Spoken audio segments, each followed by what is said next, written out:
এই জাতি পরিশ্রমী, আর এই জাতির 42% জনশক্তির বয়স হচ্ছে 35 বছরের নিচে।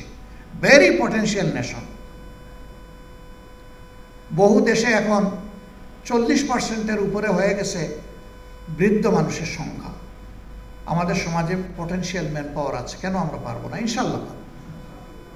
শুধু আমাদের চরিত্রের ক্রাইসিসটা যদি আমরা দূর করতে পারি, তাহলে আমরা একটা আলোকিত দেশ এবং জাতি করতে পারবো ইনশাল্লাহ। সম্মানিত ভাইয়েরা, আপনারা দোয়া করবেন জামাত ইসলামের জন্য।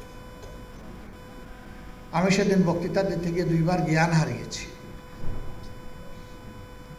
প্রথমবার হারানোর পরে দ্বিতীয়বার জ্ঞান ফিরে পাওয়ার পরে আমি চিন্তা করেছি যে আমার উপর যে দায়িত্ব, আমি জাতিকে এটা সমঝাবো, কথা আমি বলবো, আল্লাহ যেন আমাকে তাওফিক দেন।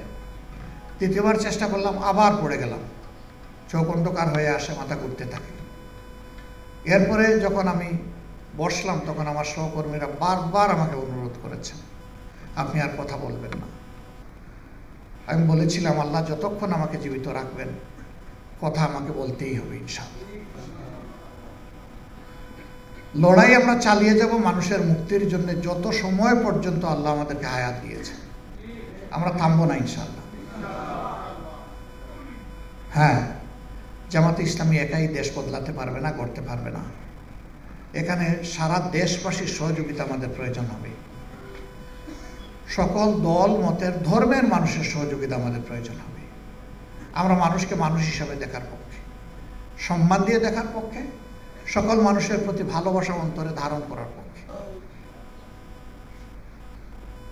আমরা নিজেদের অবস্থান থেকে দ্ব্যর্থহীনভাবে সমাজের সকল শ্রেণী পেশার মানুষকে এই মেসেজ, এই বার্তা দিতে চাই, সততা, স্বচ্ছতা, দেশপ্রেমের পথে আমরা চলব অবিরত খরস্রোতা নদী হয়ে ইনশাআল্লাহ।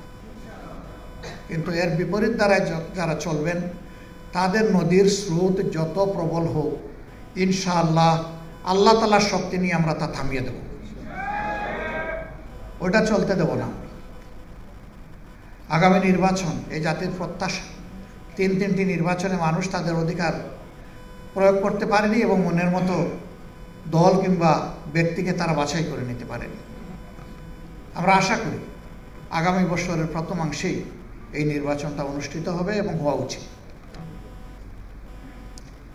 এই সাথে আমরা এটাও বলেছি যে যদি প্রয়োজনীয় বেসিক সংস্কারগুলো করা না হয়, আর যদি আগের মতোই নির্বাচন হয়, এই নির্বাচন জাতির জন্য আরেকটা দুঃখ এবং বেদনার কারণ হবে। আমরা এটা দেখতেও চাই না, আমরা এটা হতে দিতেও পারি না। এই জন্য প্রয়োজনীয় সংস্কার আর অপরাধীদের বিচার। আমরা জানি সব বিচার এই সময়ের ভিতরে শেষ হওয়া সম্ভব নয়, কিন্তু বিচারের ক্ষেত্রে আমরা সরকার এবং বিচার বিভাগের আন্তরিকতাটা দেখতে চাই। আমরা দৃশ্যমান কিছু দেখতে চাই। 2-4টা হলেও শীর্ষ অপরাধীদের শাস্তির ব্যাপারটা আমরা দেখতে চাই। এরপরে এই ধারা চলমান থাকবে। যারা পরবর্তী পর্যায়ে দেশের শাসন ক্ষমতায় আসবেন, তাদের নৈতিক দায়িত্ব হবে এই বিচারকে চালিয়ে নেওয়া এবং এটাকে সমাপ্তির দিকে নেওয়া। যদি কেউ ধানাই পানাই করেন, মনে রাখবেন যুবকরা রাস্তা চিনে ফেলেছে। আগামীতে আমি করি আর আপনি করেন, ধানাই পানাই করলে এই যুবকরা আপনাকে আমাকে ছাড় দেবে না। এবং যুবকরা মনে করতে পারে যে আপনি তো একটা বয়সে এসে গেছেন, আমাদের উপরে সব দিয়ে দিলেন। লড়াইকে আমরাই শুধু, এই জন্য আমাদের জন্য দোয়া করবেন, যে অঙ্গীকারগুলো আমরা রাখছি সেটা যেন আমরা পূরণ করতে পারি। 3 দিন আগে একটা হৃদয় বিদারক ঘটনা ঘটেছে মাইলস্টোন স্কুল অ্যান্ড কলেজের উপরে। এখানেও যারা নিহত হয়েছেন, দোয়া করি আল্লাহ তাদেরকে শহীদ হিসাবে কবুল করুন। একজন শিক্ষিকা, তিনি যথাযথ একজন শিক্ষিকারই পরিচয় দিয়েছেন, মাহেরুন চৌধুরী। আমি বলি না, তিনি যথাযথই একজন মায়ের পরিচয় দিয়েছেন। ওরকম বহু শিক্ষিকা আছে, বহু শিক্ষক আছেন, তারা মা হতে পারেন না, বাবা হতে পারেন না, কিন্তু তিনি তার জীবনটা উপহার দিয়ে মায়ের পরিচয় দিয়ে দুনিয়া থেকে বিদায় নিয়েছেন। দোয়া করি আল্লাহ তাআলা তাকে জান্নাতুল ফেরদাউসের উচ্চ মাকাম দান করুন। তাকে এবং যারাই নিহত হয়েছে তাদের সবাইকে আল্লাহ তাআলা শহীদ হিসাবে কবুল করুন, আর পরিবারগুলোকে আল্লাহ তাআলা সর্বোচ্চ ধৈর্য ধারণ করার তৌফিক দান। এর বিনিময়ে দুনিয়া আখিরাতে আল্লাহ তাআলা তাদেরকে সম্মান এবং মর্যাদা দান করুন। আর যারা আহত হয়ে কাতরাচ্ছে আল্লাহ রাব্বুল আলামিন তাদেরকে সুস্থতা দান করুন। আসুন আমরা এই জাতির জন্য একটু হাত তুলে দোয়া করি আল্লাহ তাআলার দরবারে।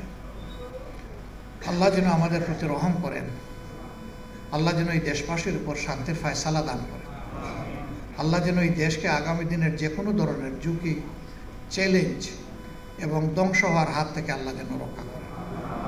আল্লাহুম্মা সাল্লি আলা মুহাম্মাদিন ওয়া আলা আলি মুহাম্মাদ কামা সাল্লাইতা ওয়া সাল্লামতা ওয়া বারাকতা আলা ইব্রাহিম ওয়া আলা আলি ইব্রাহিম ইন্নাকা হামিদুম মাজিদ। আল্লাহুম্মা বারিক আলা মুহাম্মাদিন ওয়া আলা আলি মুহাম্মাদ কামা বারাকতা আলা ইব্রাহিম ওয়া আলা আলি ইব্রাহিম ইন্নাকা হামিদুম মাজিদ। আস্তাগফিরুল্লাহ আস্তাগফিরুল্লাহ আস্তাগফিরুল্লাহ আল্লাযী লা ইলাহা ইল্লা হুয়াল হাইয়ুল কাইয়্যুম ওয়া আতুবু ইলাইহি ওয়া লা হাওলা ওয়া লা কুওয়াতা ইল্লা বিল্লাহ। আলহামদুলিল্লাহ।